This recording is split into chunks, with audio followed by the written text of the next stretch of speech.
Here at Colorado Skies Outfitters, we're going to be tying a Pacific Northwest style string leech.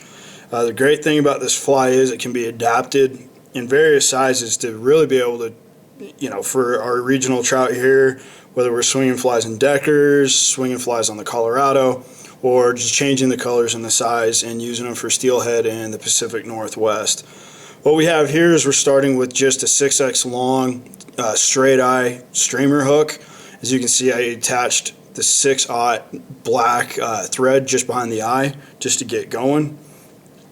One of the first steps we're going to be doing is we're going to take an octopus style hook, or any short shank egg hook will work.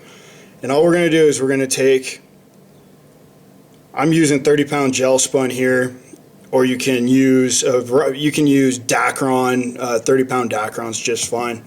And all I'm going to do is I'm going to take my gel spun and I'm going to feed it through the eyelet of the hook.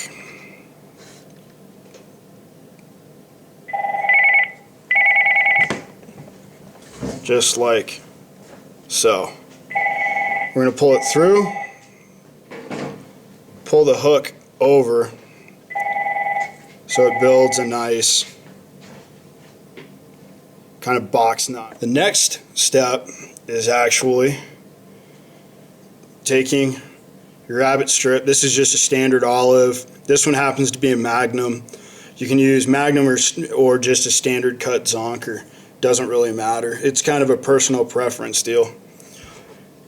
What I'm actually going to be using is a sewing needle.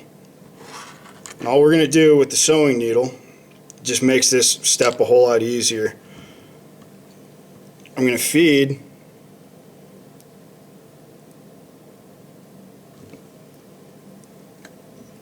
this gel spun backing through the eye, or the eye of the needle here.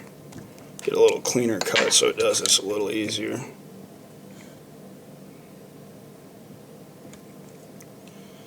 Once we have that,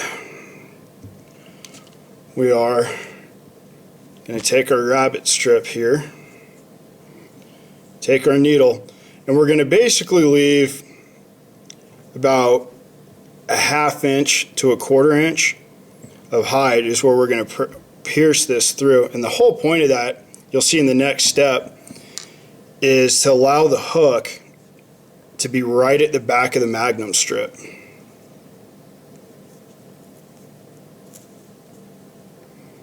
And ideally what I like to do is set my hook up so it rides hook up when it's through the swing. It helps eliminate dulling your hook by bouncing off of rocks. So I got the first part that I pierce the hide with my needle. Just go ahead, as you can see, just pull it right through here.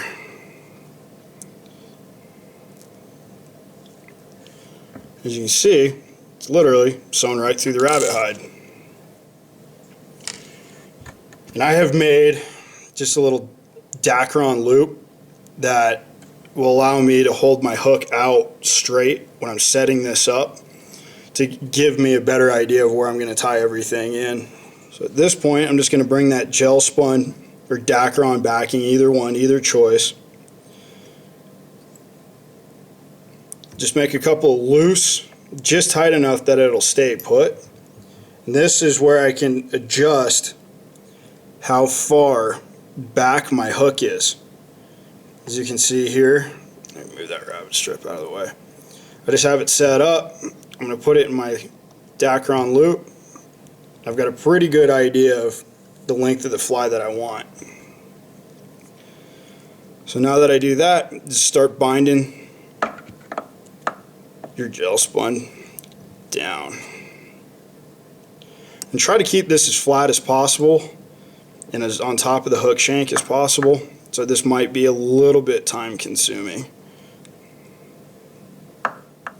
When we get to the eyelet of the hook, I'm actually just going to fold the remaining part of my gel spun down. I probably truthfully don't need this step, but it's an added security and an added peace of mind for me. Just work our way back to our original tie-in point.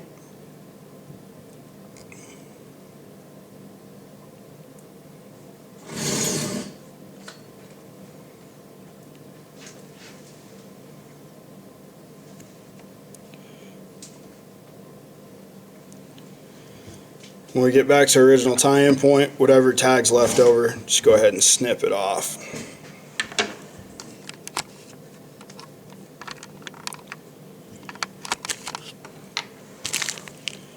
At this point, I'm going to take some large ice chenille in black, and this is what our body's going to be made out of.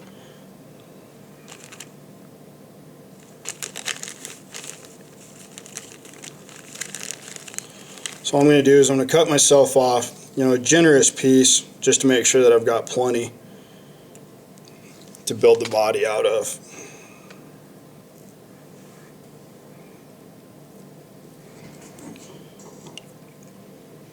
Just bind it down back to our original tie-in point.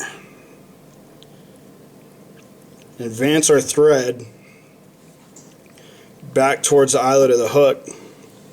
We're not going to go all the way to the eyelet of the hook because we need to leave some room to build the head of this fly. So we're going to leave ourselves, about a quarter an inch gap. And at this point, I just like putting a half hitch on here just to make sure that nothing comes apart on me.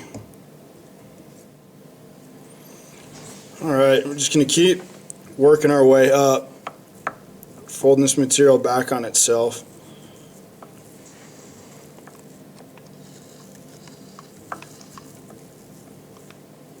Building our body.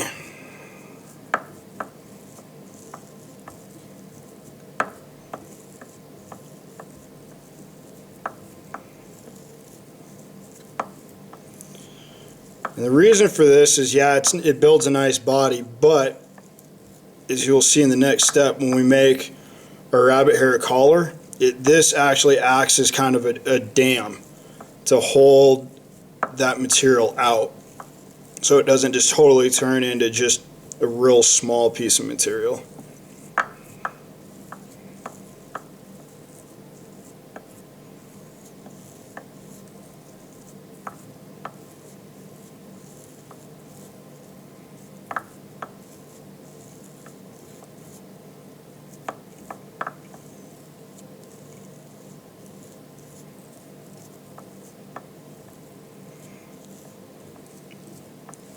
Alright, when we finish the end, let's go ahead and trim this off.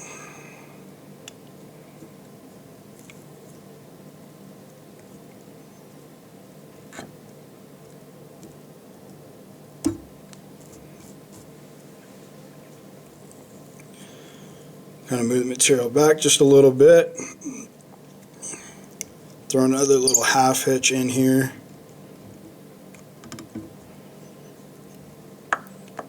We're going to take that rabbit strip that's been tied in already.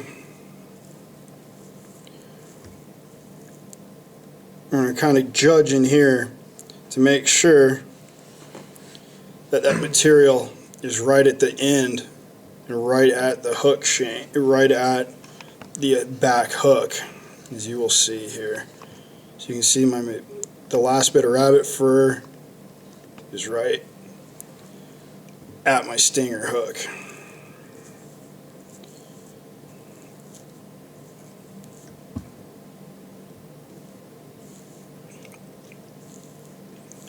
If you lick your fingers when you're trying to pull this rabbit strip apart to get just down to the hide, it'll make this a lot easier.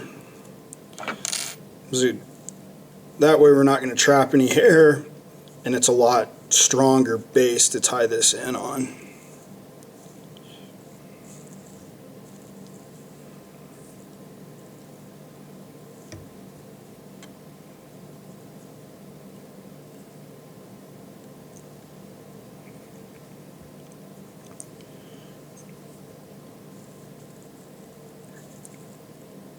After we get it centered on the hook, go ahead and snug it down. One more good snug wrap. And fold your rabbit strip back. pull the thread underneath, advance your thread back forward. As you can see, we had left that gap, and this is actually going to end up being how we build the head. With this little gap that we've got here is where we're going to actually palmer the rabbit strip forward, and we're going to build the head.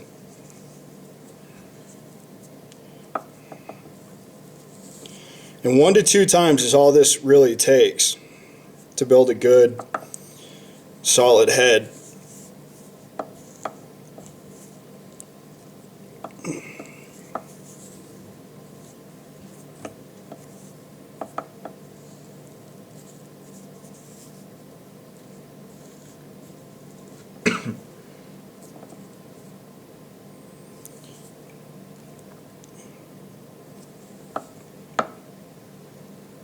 Go ahead and tie it off.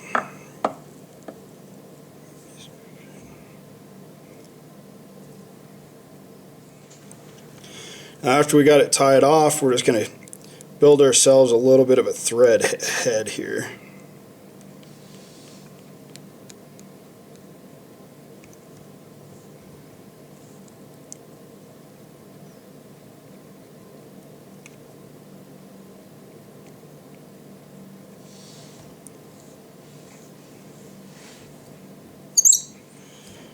Let's put another little half hitch in it.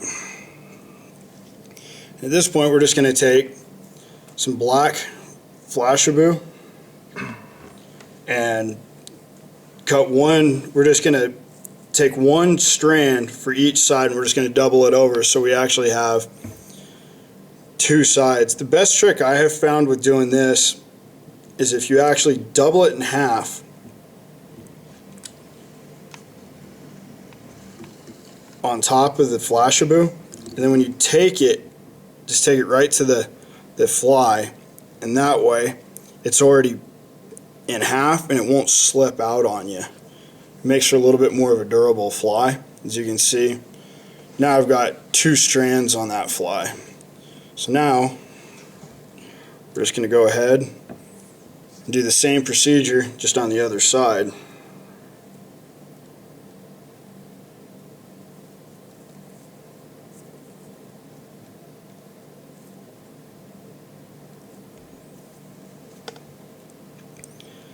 See, take it, double my Flashabou in half, take it over, and just go ahead and bind it down.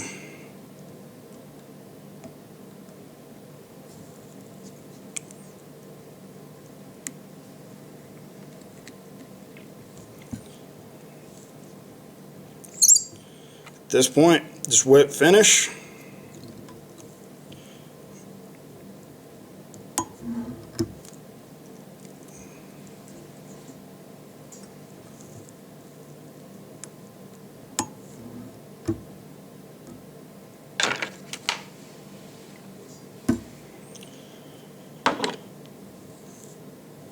And the last step for this fly is get a set of needle nose pliers or dikes, anything that you can cut that front hook off of. When you're doing this, make sure that you're really careful so that nobody gets hurt, because this will go shooting across the room if you're not careful. So all I'm going to do is, you can see where I stopped with that ice chenille. Right where I stopped there is where I'm going to cut this off. And at that point, we just have a free-flowing string leech. Glue the head, add water, have fun.